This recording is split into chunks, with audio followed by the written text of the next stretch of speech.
Assalamualaikum warahmatullahi wabarakatuh. Bagaimana kabarnya anak-anakku yang soleh dan solehah kelas 6? Saya harapkan semuanya dalam keadaan sehat, ya. Semoga semuanya selalu mendapatkan perlindungan Allah. Anak-anakku yang soleh dan solehah, pertemuan kemarin kita sudah membahas tentang adab bertamu. Bagaimana menjadi tamu yang baik dan bagaimana menjadi tuan rumah yang baik dalam memuliakan tamunya. Nah, kemarin kita sudah bahas banyak sekali. Untuk hari ini yang akan kita bahas yakni tentang adab dalam bertetangga. Nah, sebelum kita memulai, marilah kita awali dulu dengan bacaan basmalah bersama-sama. Bismillahirrahmanirrahim. Baik anak-anakku sekalian yang saleh dan salehah, yang pertama akan kita bahas yakni tentang hak-hak yang harus kita tunaikan kepada tetangga kita, ya, yang harus kita lakukan. Yang pertama yakni tidak boleh menyakiti dengan lisan ataupun dengan tangan. Jadi jangan sampai apa yang kita ucapkan, ya, apa yang kita sampaikan kepada tetangga kita kemudian sampai menyakiti, ya.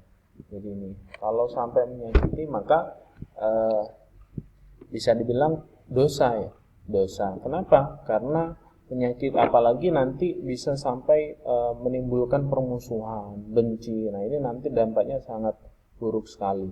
Kemudian yang kedua, berbuat baik kepadanya jelas, ya. Jadi misalkan tetangga sedang butuh, maka kita harus bisa membantu, ya. Kalau kita bisa sempat, maka kita bisa membantunya. Kemudian yang ketiga, berlaku dermawan. Berlaku dermawan ini bagaimana? Nggak boleh pelit sama tetangga. Jadi kalau misalkan tetangga butuh barang-barang yang ada di rumah kita, ya, misalkan mau nanam, ya, butuh cangkul. Kalau kita ada, maka diberikan, dipinjamkan. Jadi itu dipinjamkan. Atau misalkan kalau kita ada rezeki lebih, ya, kita bisa memberikan makanan atau makanan kecil, itu boleh. Dan itu bisa mempererat silaturahmi atau kekeluargaan. Yang keempat, menjaga adab ketika masuk rumah, ya. Jadi ketika masuk ke rumah tetangga, jangan mentang-mentang misalnya, oh itu tetangga saya kok, udah dekat rumahnya, kenal sama saya, kemudian masuk rumahnya seenaknya saja. Nah, ini juga tidak diperkenankan. Bagaimana? Maka masuk rumah sesuai dengan adab dalam Islam. Jadi itu, kalau misalkan kita lagi butuh meminjam sesuatu, maka sama, ya, ke rumahnya, salam dulu. Misalkan rumahnya lagi tutup, ketuk pintu dulu. Jadi seperti itu. Jadi jangan mentang-mentang misalkan, oh tangga saya sudah kenal saya, masuk seenaknya, ini nggak boleh. Jadi itu. Yang terakhir yakni berwasiat kepada kebaikan dan kesabaran. Nah, ini juga penting, ya. Jadi dalam artian apa? Saling menasehati.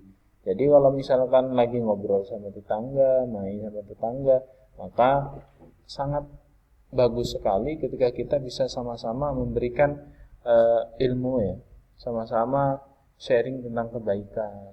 Jadi itu mengingatkan. Nah, ini luar biasa, ya, sangat bagus dan harus diterapkan. Jadi itu, ya.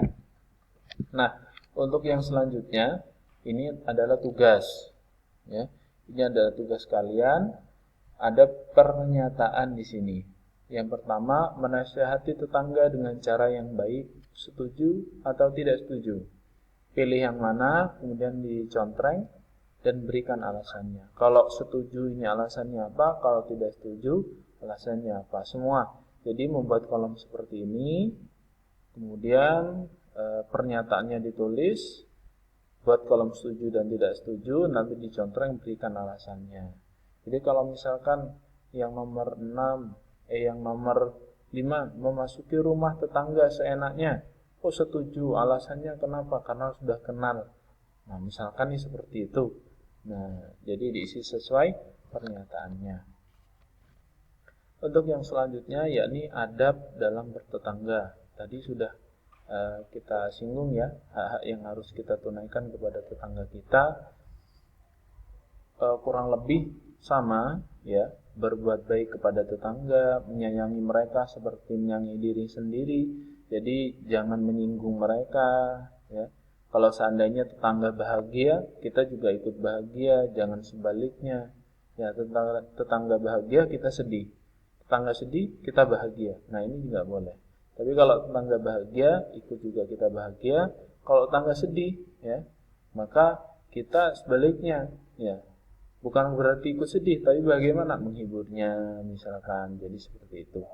Kemudian mengajaknya dalam kebaikan dan melarangnya pada yang mungkar. Itu tadi ya, mengingatkan, saling mengingatkan apabila tetangga salah, mengingatkan bagaimana dengan cara yang baik. Kemudian mengucapkan salam bila bertemu. Ini yang luar biasa ya. Salah satu hak kepada sama muslim ya, yakni mengucapkan salam. Ya, karena salam itu doa. Jadi jangan nyapanya cuma halo, hai. Nah, ini kan isinya cuma hanya sapaan saja. Tapi ketika seseorang mengucapkan salam, assalamualaikum, dia sudah mendoakan dan dijawab waalaikumsalam, sama-sama mendoakan. Luar biasa. Jadi itu. Kemudian menghadiri undangannya bila kita diundang. Jadi kalau misalnya tidak ada halangan ya, yang sekiranya menghambat kita untuk menghadiri, maka usahakan bisa hadir. Kemudian menjenguk apabila tetangga kita sakit ya.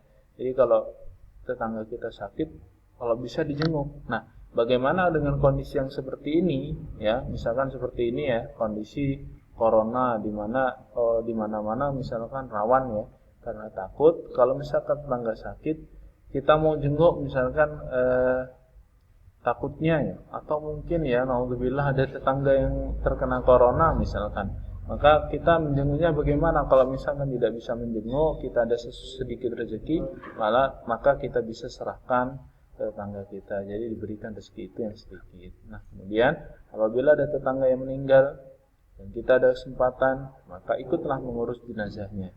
Nah, ini nanti kalau kalian sudah dewasa, kalau kalian nanti sudah siap ya, jadi ikut mengurus jenazah ketika ada tetangga yang meninggal.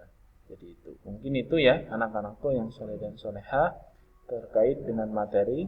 Ini adalah materi lanjutan yang kemarin. Jadi tentang hak kepada tetangga dan adab dalam bertetangga. Jadi itu. Baik anak-anakku yang soleh dan solehah, jangan lupa tugasnya dikumpulkan terakhir hari Minggu. Ustaz tunggu tugasnya ya, jangan sampai telat. Jazakallahu khairan katsir. Bila ada salah kata, Ustaz mohon maaf. Assalamualaikum warahmatullahi wabarakatuh.